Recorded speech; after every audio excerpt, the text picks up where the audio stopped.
Hello and welcome back to Let's Play Civilization 3. It's been a while since I've actually got back into this. I did a large bunch of videos in succession and slowly been uploading them. Did this mostly because of restrictive file sizes. The file size of the videos were quite large and I couldn't upload more than one every couple of days, usually, maybe once a week. But this is probably going to be sort of the second round of videos I'll upload. Anyway, when we last left off, we had just finished off the Egyptians, and we were turning our attention to the sprawling Russian Empire to the east of us, and we're hoping to take them out. We're doing okay military-wise. One of the first things we're going to need to do is take all of our produce a number of pikemen in order to transfer them over to the existing Egyptian cities to protect them, mostly from enemy naval attacks. They tend to like to drop off units in remote, unprotected areas and grab cities where they can, so we want to sort of prevent that. But one of the first things we're going to do, we're going to go to Heliopolis here, and we're going to change their production to a courthouse, and we're going to hurry the production. And the reason why we're doing this is to get its corruption down a bit, to build a Forbidden Palace there as quickly as we can. Once we've done that, a whole bunch of these Egyptian cities will become a lot more useful, maybe even become protection cities, but remains to be seen whether or not the game will actually get that far.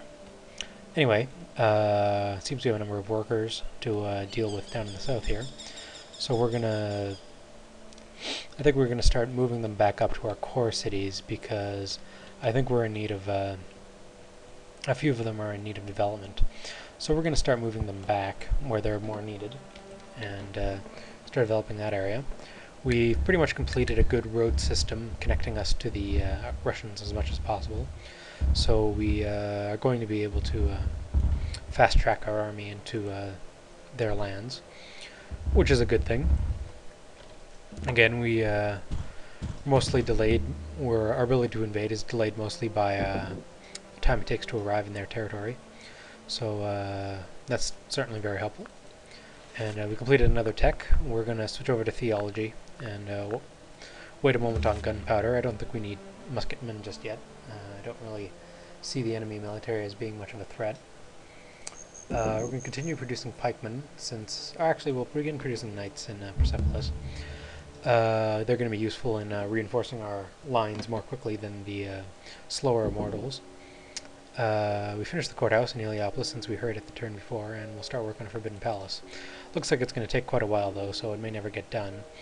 But maybe if Heliopolis expands a bit more, it'll get the production done a bit faster. Anyway, these pikemen we're going to start sending out to unprotected, formerly Egyptian cities. And the attack I made on them was rather sloppy, as I had to move out a lot of our troops to finish them off. I diverted forces to the Russian front lines a little prematurely, so we didn't have quite enough troops by the end to defend all their cities, all the newly captured cities, as well as finish the Egyptians off. So unfortunately, some of them aren't nearly as well protected as they should be, but we'll rectify that before we actually start the invasion with Russia, which won't be too far off. Fortunately, the game is moving at a pretty quick pace by comparison to the beginning. We should be invading them, and we should start our invasion of them in a couple turns, I'd say. But for the moment, we mostly just need to micromanage a few of our units to get our road systems up and develop our core cities in particular, to make sure their protection is ready to handle a war with the Russians, who are currently our biggest opponent in the game, though that isn't really saying much overall. The only other opponent left are the Mayans, who aren't really all that threatening at the moment, and I don't think they ever really will be. They do have a few units running around our territory, which is a bit concerning, but not a big deal. Something we can't deal with, I'm sure.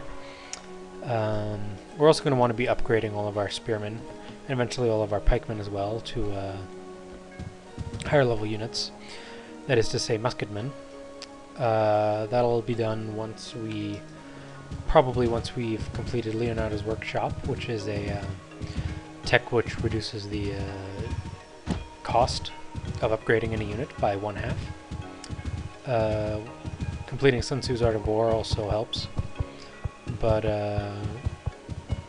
in the end this may not be worthwhile overall, just because our rearmost cities probably will never get attacked at the rate we're going. Even if they do, it's not really too big of a deal, but for the time being we're mostly focusing on pikemen and knights. The immortals, while they served us well, are a bit obsolete at this point. The much faster knights are a much more useful option, though we'll continue to use all of the immortals that we do have. We'll keep sending them to the front as we get them, and their attack power is still quite large. They have an attack of 4, so they're still comparable to a knight in terms of attack power. They're just quite a bit slower. The knights can move over 6 squares of road, while the immortals can move only 3. And 6 squares is quite a far distance to travel in one turn, so they're quite useful in that regard. Our defensive units still only have a movement of 1, however, the pikemen. They'll continue to do that until the very end of the game, which we won't really get to in this playthrough. But defensive units, by their very definition, don't really need to move around that quickly.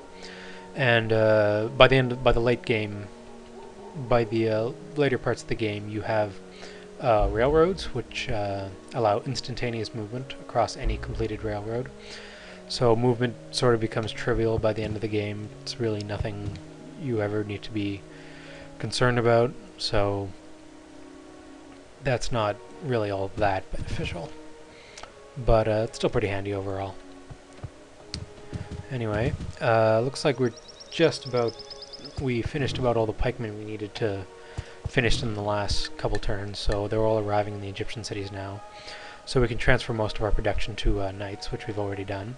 We'll continue producing a few pikemen to protect the whatever cities we manage to capture from the Russians as we move through their territory. And we'll also continue building knights. Again, they're going to be our main attack unit for this portion of the game. We also need to take care of that one Russian city up to the north there. That one's rather irritating, but shouldn't be too much trouble. Again, they like to snipe off little cities wherever they can, and I guess they saw that as a rather lucrative spot for some reason. I'm rather surprised they haven't built a city down further to the south there. There's one location around here. Really looks like they would have built a city there, but for whatever reason they've chosen not to. Which is fine by me, I guess. Fewer cities to have to capture. I don't think these cities' borders are ever going to expand. Well, maybe. But really it's not a big deal overall. I think we'll, begin our attack soon. We've already moved all of our immortals out of Egypt. So they're all stacked up here in Abydos and ready to go. We only have one elite soldier yet, and it looks as though if we attacked now, we'd probably just capture most of their outlying cities, and we'd probably have to put most of our pressure in from the top afterwards, mostly through knights. And I think we're going to want to build up a bit more of a force of knights before we begin our attack, since we're going to need a few of them in order to take over anything at all.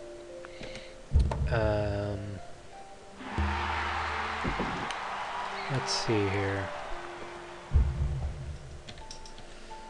The knights, unfortunately, are quite costly, which means that in some cases it can be more useful to build the much cheaper immortals, but speed is going to be important, especially once we start attacking the Mayans, I think. So I think it might be a better idea to switch over to knights at this point. I believe they have the same attack stats. Yeah, they have the same attack as the immortals, though they have one higher defense, so you don't really need pikemen to defend your cities if you do have at least swordsmen there. The pikemen are, the knights are rather good at defending. But again, the pikemen are cheaper than the knights, so it's generally a good idea to use your pikemen to defend and use your knights to attack wherever possible. Though again, that's not always what you end up doing, unfortunately. And it looks like I actually sent out a few too many pikemen than I needed to leftovers of Egypt. But we seem to be doing fairly well, and the next video I think we might actually start attacking the Russians. Okay, see you then.